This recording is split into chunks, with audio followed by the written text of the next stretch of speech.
আমার কপালে একটু সুখ সয় না। তোমরা জানো তো কতদিন পর মার বাসায় গেলাম, আর এত তাড়াতাড়ি যে ছুটিগুলো শেষ হয়ে যায় সত্যিই বুঝতে পারি না।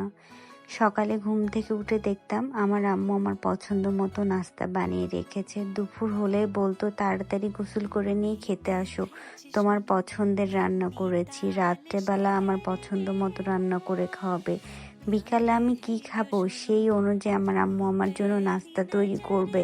কত যত্ন করে মেয়ে যখন অনেক দিন পর পর মার কাছে যায়। আমি যখন ছোট ছিলাম তখন আমার আম্মু ঠিক এভাবে যত্ন করে আমাকে খাওয়াতো। আর এখন আমার বিয়ে হয়ে গেছে, আমি অনেক দূরে থাকি, খুব মার কথা মনে পড়ে।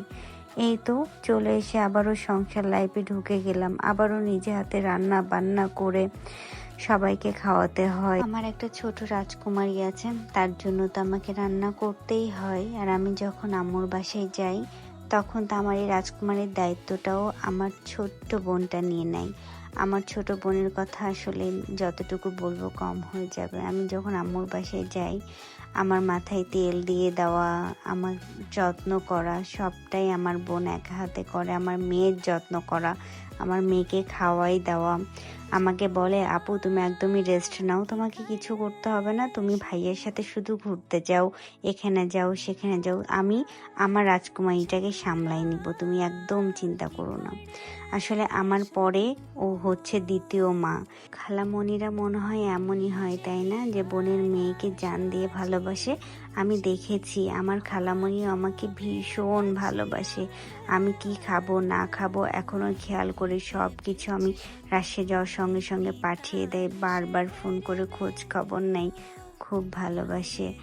আর খুব মিস করছি আমি আমার আম্মুকে, আমার ছোট বোনকে। আর আমার বাবা তো নাই, আমার বাবা তো আল্লাহর কাছে চলে গেছে। সবাই দোয়া করবেন আমার বাবার জন্য। আমি আমার বাবাকে মিস করি, আমার আব্বুকে। আমি তো আমার বাবার বাসায় রাজকন্যা ছিলাম, সেই রাজকন্যা এখন এসে কত কাজ করছে। অনেকেই এখনো বিশ্বাসই করে না যে আমি এত কাজ করতে পারি। যখন বাবার বাসায় যাই দুই বোন মিলে ঠিক এইভাবে হাত দুটো ধরে ঘুরে বেড়াই, দুই বোন মিলে খাওয়া দাওয়া করি, খুব খুব মজা করি। খুব মনে পড়ে সবার কথা। আমার একা একা থাকতে একদমই ভালো লাগে না, কি আর করার, তবুও থাকতে হয়, তাই না? মেয়েদের জীবনটাই এরকম। সবাই দোয়া করবেন। Thank you for watching. আল্লাহ হাফেজ।